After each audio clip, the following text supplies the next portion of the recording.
ನಮಸ್ಕಾರ. ಊರಲ್ಲಿ ಗಣೇಶ ಚತುರ್ಥಿ ದಿನವೇ ಸಾರ್ವಜನಿಕ ಗಣೇಶೋತ್ಸವ ನೋಡಿ ಬೆಳೆದಿದ್ದ ನನಗೆ ಬೆಂಗಳೂರಲ್ಲಿ ಚತುರ್ಥಿ ಮುಗಿದು ನೆಕ್ಸ್ಟ್ ಬರೋ ಸಂಡೇ ಅಥವಾ ಎಲ್ಲರಿಗೂ ಅನುಕೂಲ ಆಗೋ ದಿನ ಸಂಘ ಸಂಸ್ಥೆಗಳು ಗಣೇಶ ಹಬ್ಬನ ಆಚರಿಸೋದು ಮೊದಲು ಸ್ವಲ್ಪ ಆಶ್ಚರ್ಯ ತಮಾಷೆ ಅನಿಸಿದ್ರು.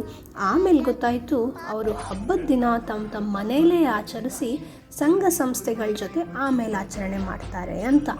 ಕಮ್ಯುನಿಟಿ ಗ್ಯಾದರಿಂಗ್ ಆ್ಯಂಡ್ ಸೆಲೆಬ್ರೇಷನ್ಸ್ ಒಳ್ಳೆಯದೆ ಅಲ್ವಾ?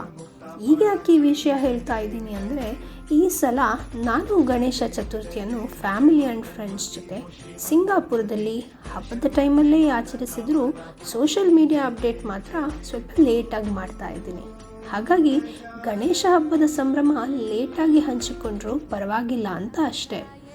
ಇಲ್ಲಿ ನಮ್ಮ ಕಸಿನ್ ಮನೆಯಲ್ಲಿ ಎಲ್ಲ ರಿಲೇಟಿವ್ಸ್ ಒಟ್ಟು ಸೇರಿ ಹಬ್ಬ ಮಾಡಿದ್ವಿ. ಹಾಗೆ ಇನ್ನು ಇಬ್ಬರು ಅಕ್ಕಂದರ ಮನೆಯಲ್ಲಿ ವಾಯನ ಪೂಜೆಯಲ್ಲೂ ಭಾಗವಹಿಸಿದೆ. ಗಣೇಶೋತ್ಸವ ಅಂದಮೇಲೆ ಸಾರ್ವಜನಿಕ ಉತ್ಸವಕ್ಕೆ ಹೋಗದಿದ್ದರೆ ಹೇಗೆ ಹೇಳಿ? ನಮ್ಮ ಮನೆ ಹತ್ರನೇ ಇದ್ದ ಮಹಾರಾಷ್ಟ್ರ ಮಂಡಳವರ ಗಣೇಶನಿಗೆ ಕೈ ಮುಗಿದು ಸಾಂಸ್ಕೃತಿಕ ಕಾರ್ಯಕ್ರಮ ನೋಡ್ಕೊಂಡು ಬಂದೆ. ನನ್ನ ಫ್ರೆಂಡ್ಗೆ ಅಲ್ಲಿ ಪರಿಚಯದವರು ಇದ್ದ ಕಾರಣ ಅವರ ಜೊತೆ ನನಗೂ ದೇವರಿಗೆ ಆರತಿ ಬೆಳಗೋ ಅವಕಾಶ ಸಿಕ್ತು. ಅಂತೂ ಲಡ್ಡು ಕಡುಬು ತಿಂದು ಗಡದ್ದಾಗಿ ಹಬ್ಬ ಮಾಡಿದ್ದಾಯಿತು ಈ ಸಲ.